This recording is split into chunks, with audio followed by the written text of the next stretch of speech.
সাক্ষ্যদান চলি আছে এতিয়া আৰু যিটো সাক্ষীৰ আচলতে যিখন লিষ্ট তালিকা সেইখনো বহুত দীঘলীয়া ৩৯৪ জন সাক্ষী আছে কিন্তু সকলোকে হয়তো নেমাতিব যে যিমানখিনি প্ৰমাণ বা সাক্ষ্যৰ জৰুৰী হ'ব যে সেইখিনি চাই পেলাই আমাৰ অধিবক্তাসকলেও বা ন্যায়ালয়ত তেওঁলোকক আমন্ত্ৰণ জনাই এইখিনি সাক্ষ্য গ্ৰহণ কৰিব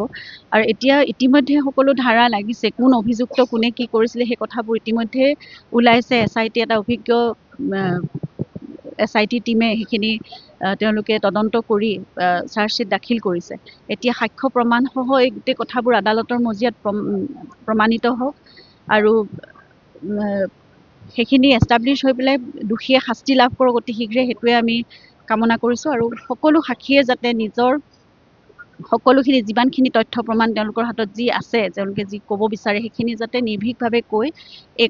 গোটেই গোচৰ মানে তদন্ত প্ৰক্ৰিয়াটো এই আইনী প্ৰক্ৰিয়াটোত সহায় সহযোগিতা আগবঢ়ায় সেইটোৱে আমি কামনা কৰিছোঁ আৰু দোষীয়ে অতি সোনকালে গুৰুতৰ শাস্তি পাওক সেইটোৱে আমি চৰকাৰে তেওঁলোকে কৰিবলগীয়াখিনি কৰি আছে আৰু এই ক্ষেত্ৰত বিশেষভাৱে তেওঁলোকে মানে গুৰুত্ব প্ৰদান কৰি আছে আৰু কৰিব বুলিও আশা কৰিছোঁ কাৰণ জুবিন গাৰ্গ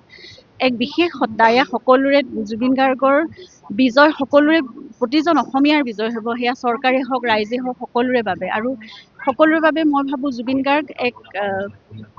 কি বুলি ক'ম এক গৌৰৱ আৰু এক সকলোৰে বাবে এই কথাটো যদি গুৰুত্ব নিদিয়ে জুবিন গাৰ্গৰ ন্যায়ৰ প্ৰতি তেতিয়াহ'লে আৰু সাধাৰণ মানুহে কি বুলি ভাবিব গতিকে জুবিন গাৰ্গৰ এই প্ৰক্ৰিয়াটোত ন্যায় পাবই লাগিব আৰু সকলোৰে বাবে এক স্বাভিমান জুবিনৰ এই কেছটোত যদি বিজয় লাভ কৰে তেতিয়াহ'লে সেয়া চৰকাৰ সেয়া অসমৰ ৰাইজ প্ৰতিজনে বিজয় লাভ কৰিব